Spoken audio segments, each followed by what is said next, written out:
you have to stick to your guns. You have to find something that you can do that maybe other people couldn't do. I mean, for me, the only sincerity in filmmaking is to make a film that you would want to go see yourself. With every film, you want to be challenging yourself. You want to do something different.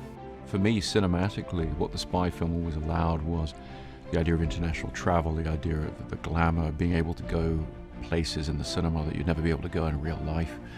The idea that has always fascinated me about dreams is the realization that everything within that dream is created by your own mind. I think you have to be true to your own passion and your own sense of what excites you as a storyteller.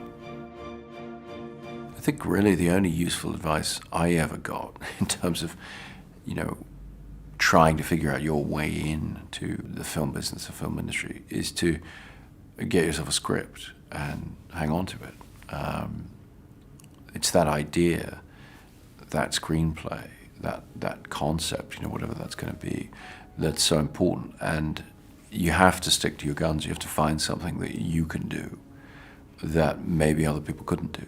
And even if that seems different or doesn't fit into people's expectations, that's what's going to distinguish it if you can do it successfully. So I think it's really about sticking to your guns and, doing something that you passionately believe in rather than trying to appeal to some desire that you imagine other people have for what they want to see in a film.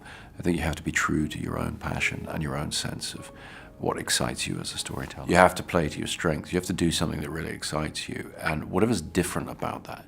And in the case of following the non-linear structure was a somewhat unusual choice. But it's those things that are the strength of the project. It's the things that you can bring to what you're doing or bring to the filmmaking craft that maybe not everybody else is doing, maybe not everybody else can do or is thought to do. That's what's going to distinguish the thing. So it might seem in some ways more difficult or seem like something that would make the project more difficult to sell when it's finished, what have you. But for me, I think the answer was definitely to try to play to my strengths and the things that I personally was passionate about. But very much at the time, I felt very young and very inexperienced, and I felt that my own life and the things I saw in the world were not going to be of interest to people. But they felt interesting to me, and so I was looking for a language, I was looking for a genre in which I could take things that I was interested in and make them accessible, make them interesting to other people. And I think that the crime genre, the film noir genre, I think that's the way it works. It's characters are defined through action, double cross, things they're doing to each other, your particular fears about whatever it is, your life, your relationships, whatever those things are. The best film noir has always been very firmly founded on those relatable fears. I think working in films today, it's an era where people tend to watch films more than once, even if they don't like them. You'll see it in the cinema on its first release perhaps, and then you'll see it on cable television, you'll watch it on an airplane or in a hotel room or something, or it winds up eventually on regular TV. And so I think my generation of filmmakers understood really there's a responsibility to try and make something that has layers, something that has more to it the second time you see it, or some different aspect to it.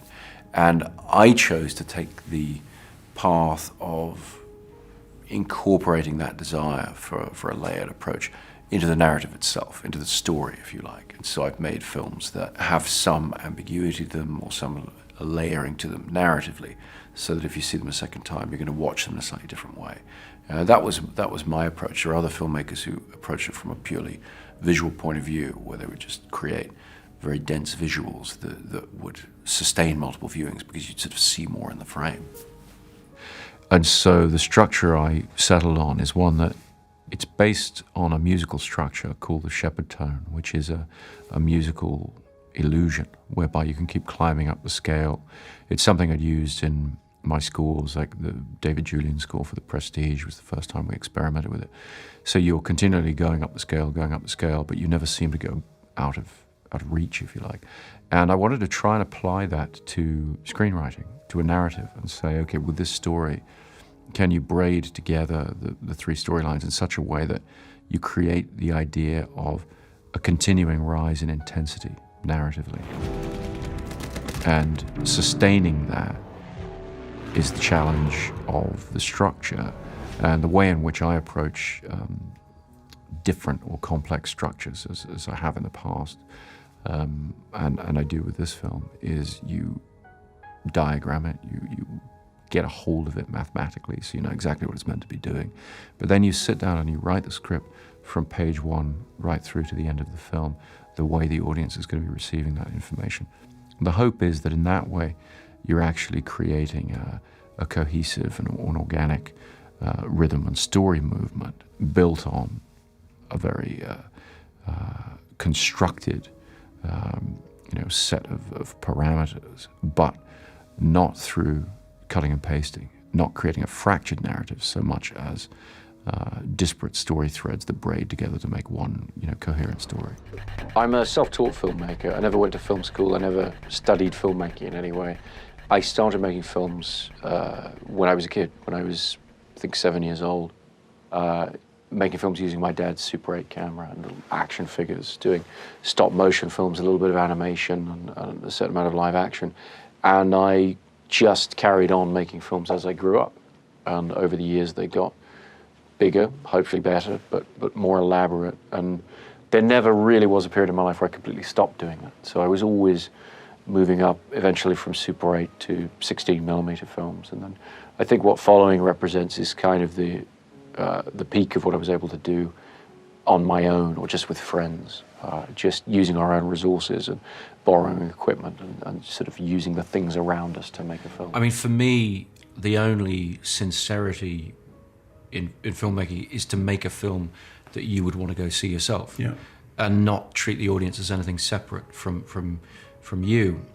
Our expectations when we go to see a film are different in different genres and at different budget levels, and that doesn't mean we're dumber when we go see a bigger film, or but we do have different expectations. It's a different register of language in a sense. I mean, I think it was Stanley Kubrick who said the best way to learn how to make a film is to make a film, and I certainly found that to be the case. I didn't go to film school, and I just have always made my own films. I started at a young age, and when you're doing films just with friends with no money, on a shoestring, you have to be able to do all the jobs, because when we made Following, for example, we were just shooting on Saturdays. We all had jobs in the week.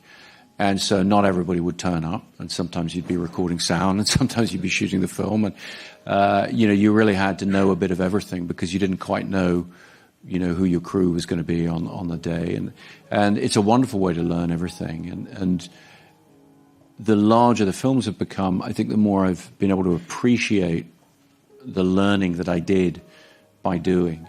And I know enough about every job on set to sort of be a pain in the arse to everybody, just enough to not say I can do your job, but just to give them an idea that I'm paying attention to what they're doing and that I'm asking for a particular approach.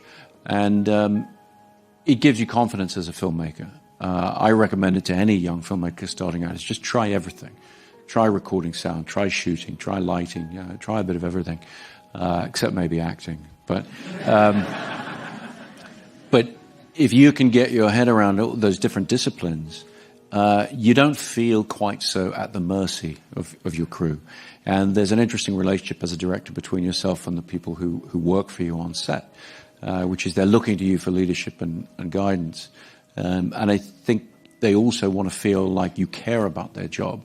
And I think one of the ways of showing somebody that you care about their job, is to know about it and be able to engage in a conversation with the sound department about microphones and which microphones they're using and things like that.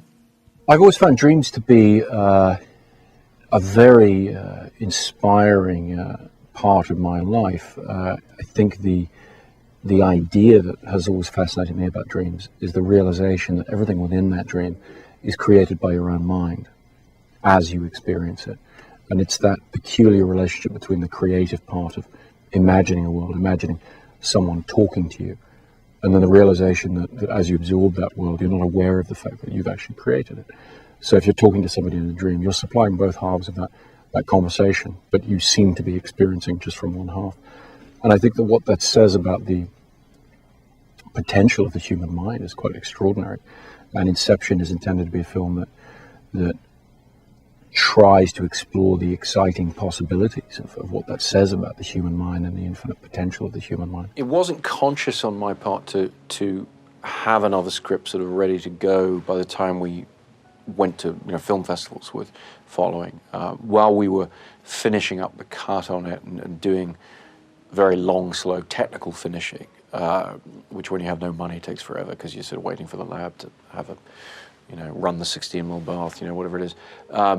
In that time, I was putting together the script for Memento, and so also in the time it took to get Following noticed on the festival circuit and sort of get out there, I had actually finished the script. And in retrospect, it was a massive advantage because I was able to say, okay, you like that film, this is what I want to do next. Because in your best case scenario of what can happen to you with putting a film out there and it's getting distribution, for example, you'll then ask the question, okay, well, what do you want to do next? And if you have an answer, you can use that very short window of interest that you get from people in what you've done. I've always loved the spy genre. I grew up watching the James Bond films and, later on the Bourne films and, the Jean Le Carré and all of these great representations of espionage in fiction, and the escapist component to that, I think, is a big part of that. For me, cinematically, what the spy film always allowed was the idea of international travel, the idea of the glamour, being able to go places in the cinema that you'd never be able to go in real life, and have access to all kinds of extraordinary situations that you get to enjoy by proxy. And that's very much what we tried to bring to Tenet, but we tried to do it with an added science fiction component. We tried to do it with a concept that would allow audiences to approach this in a fresh way. For me, Tenet really is about taking the elements of spy fiction and particularly cinematic, spy fiction, and having new reason to look at them in a different way, taking them and turning them on their heads, really. Do you ever come up with ideas when you're writing a script that even scare you in terms of not being able to pull it off? Yeah. I mean, really that's the challenge. I mean, as a writer, I try and take my director's hat off and not be afraid and just say, I want to write the most exciting thing, the most unexpected thing I can think of for the story. And then I pick up the script again, put the director's hat back on and go, okay, how the hell am I going to do that? And that's when you know you're in a good place, because every film you want to be challenging yourself, you want to do something different.